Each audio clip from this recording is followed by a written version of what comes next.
جو قوم علم اور اسلحے سے بے بہرا ہے کبھی اقبال مندی کا منہ نہیں دیکھ سکتی۔ پڑھنے سے انسان بیدار ہوتا ہے، مکالمے سے تمیز پیدا کرتا ہے اور لکھنے سے ذہین ہو کر صحیح المزاج بن جاتا ہے۔ اس شخص سے بچو جو اپنی برائیاں لوگوں میں بڑے فخر کے ساتھ بیان کرتا ہے۔ جو لوگ فائدے میں کسی کو شریک نہیں کرتے ان کے نقصانات میں بھی کوئی حصہ دار نہیں بنتا۔ کامیابی صرف ایک بار دروازہ کھٹکھٹاتی ہے، لیکن مصیبت دن رات میں کئی بار دستک دیتی ہے۔ اگر تم ہنستے ہو تو ساری دنیا تمہارے ساتھ ہنسے گی، لیکن روتے وقت تمہیں اکیلا رونا پڑے گا۔ خاموش رہو یا ایسی بات کہو جو خاموشی سے بہتر ہو۔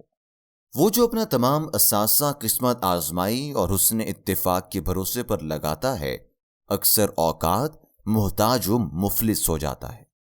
سب سے زیادہ مالدار وہ ہے جو نہ تو قرض لے اور نہ ہی خوشامد کرے۔ بڑا بننے کے واسطے پہلے چھوٹا بنو، کیونکہ بڑی بڑی عمارتوں کی بنیاد چھوٹی چھوٹی اینٹوں سے بنی ہوتی ہے۔ کسی کے غصے میں کہے ہوئے الفاظ مت بولو۔ علم سے آدمی کی وحشت اور دیوانگی دور ہو جاتی ہے۔ 10 میں سے 9 حصے برائیاں اور تکالیف صرف سستی سے پیدا ہوتی ہیں۔ دوستی تم کو ہرگز اختیار نہیں دیتی کہ اپنے دلی دوستوں کو سخت باتیں کہہ لیا کرو، بلکہ جس قدر دوستی گہری ہو اس قدر خلق اور لحاظ چاہیے۔